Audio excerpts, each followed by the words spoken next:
Said multiple times that this is a make or break year for Baker Mayfield. Baker Mayfield and the Browns fell flat against the Baltimore Ravens week 1, and as a result, Bleacher Report is now ranking them 29th in their power ratings. So, Bleacher Report says this about the Browns and Baker Mayfield. When the Baltimore Ravens intercepted Baker Mayfield on the first series of the game, it set an all too familiar tone for the Cleveland Browns. Mayfield finished only 21 of 39 with a passer rating of 65. At some point, we need to stop talking about all the talent the Browns have on paper and start talking about how poorly this team continually plays.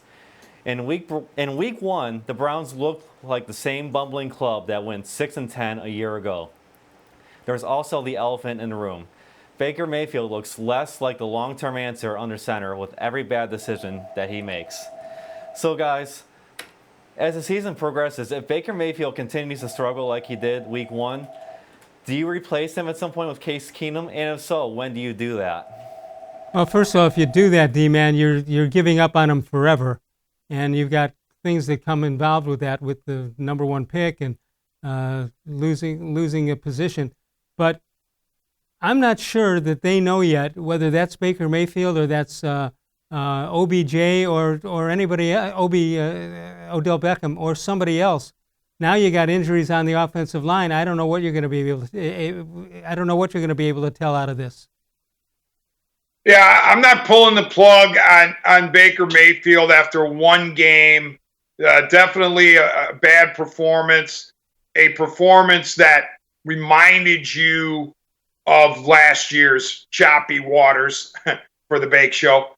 But I'm still not giving up on him yet. I got to see how he goes through the next 3 or 4 games. But, worst case scenario, if you see them, I don't know, let's say they somehow split the next 2 instead of win them both, and you're sitting there 1-4 maybe, and Mayfield is in a rut, then you might want to consider Keenum to try to rally the troops. But, I'm willing to ride with Mayfield at least for another 3-4 games as long as I see positive individual results and team results. I think the biggest issue with Mayfield carrying over from last year is, locking on to the one receiver. And it seems like he looks at the receiver who's potentially open and then doesn't pull the trigger. And the next thing you know, he's wandering out of the pocket or panicking a little bit and maybe chucking the ball away or overthrowing somebody deep. I think there's a lot of indecisiveness right now in Baker Mayfield's game. Now, that can change because as he gets used to Kevin Stefanski's system and the Stefanski-Van Pelt stuff, maybe he'll settle in and get back to what he was in 2018. All right, well, here's the way I look at it, because if I would rather that they played Baltimore with that great defense, great offense, great Lamar Jackson, all that stuff, and their history against the Cleveland Browns. I would rather they played him in the first game, get it over with, and now move on. If they played somebody else that first week and got beat, I'd be more concerned. I still look at Cincinnati. I still look at the Washington football team, and I look at it as a great opportunity for the Browns to make some hay here and go up 2-1. And all of a sudden, next time you think about Baltimore, you're going to play them at Cleveland at First Energy Stadium.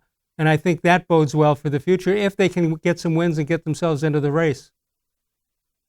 True, but as you know, Les, it still doesn't solve the Ravens' problem, and it doesn't solve the Steelers' problem, because my aspirations for the Cleveland Browns are to at least win more than they lose this year. So I'm looking for at least 9 victories. I'm not into this whole, because it's a new coach and a new system, give them a couple of years to get their feet. No. There is no couple of years. These guys need to win now. Well, the question is, okay, where can you show your mettle first? Well, you show it in your division. Well, I don't see the Browns on the same level as the Ravens, and I don't see the Browns on the same level as the Steelers if Roethlisberger's elbow holds up. So as I said at the top of the show, that means you're a third-place club in your division, and you might be scratching and clawing to try to win a wild card. but then when does it end? Like, when do the Browns ascend to the top of the division? Because think about the Ravens, Les. They have a 23-year-old quarterback who's the reigning NFL MVP. The Browns have a 25-year-old quarterback, still young, but he's 2 years older than Lamar Jackson.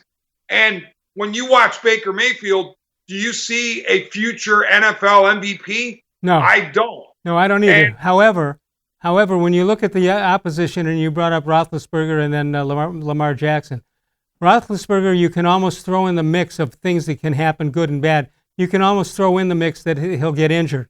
You can't say that with, I think a year or two ago, people would have said that about Lamar Jackson, and he's proven he can avoid that injury from running around all over the place.